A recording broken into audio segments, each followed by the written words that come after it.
का म्हणते बे बोट आपल्याला जायचं होतं मारखंड आणि चंद्रपूर, तर चला जाऊ तुम्हाला तिचं देवस्थान कसं आहे ना कसं नाही. तर निघले मग आम्ही जासाठी. मधात भेटले आपल्याला गंगवाजी, मी येतो म्हणे कोरपण्यावर. याले इकडे बसवलं ना गंगवाजीला इकडे बसवलं. निघले मग आपण कन कन हे पाय याचं मावे नाही वाटे, हे धूम उठत जा इकडे. गंगवाजी म्हणे मी कसा दिसताय, एक नंबर दिसताय म्हणलं, पोरीहून भारी एकदम गोरी दिसताय म्हणलं, खतरनाक म्हणून एक नंबर दिसताय म्हणलं. गंगवाजी खुश झाली, हे बघ कसे हसताय खजा खजा. विकास भाऊ तर खूपच खुश झाला, बापरे गा पाहून घ्या यानं तर आवड्याचं दुकानात आणले. आवडा खाऊन सगळे जण होते कावा करत जातानी, टाकला हातात आवडा घेताना पाय कसे काव काव काव काव करत. लागली सगळ्याला भूक, बसले मग आम्ही नाश्ता करासाठी. केले नाश्ता, निघले मग आपण कन जासाठी. फायनली पोचले आपण मारखंडा. सगळेजण समोर निघून गेले, मी राहिलो एकटा माग. येईन लागले नदीकडे उतराले. बाप्पा पाहता तो मंदिर तिकडे येईनी इकडे. म्हणलं मंदिर कुठं आहे, तिकडे आहे म्हणे. निघलो मग मंदिर पाहासाठी. हे तर मंदिराच्या मागून आले आम्ही. बापरे खतरनाकच बांधून आहे गोट्याचं ते एक नंबर.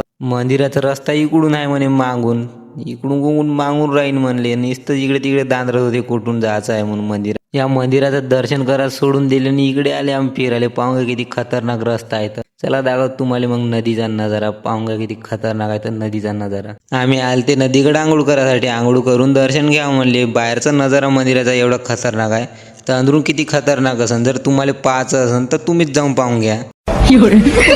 जर तुम्हाला व्हिडिओमध्ये पाहायचं असेल तर गपनीरा आपल्याला फॉलो करून टाका. गपनीरा आपला व्हिडिओ येऊन जाईल. भेटू आपण दुसऱ्या पार्टमध्ये. Bye bye.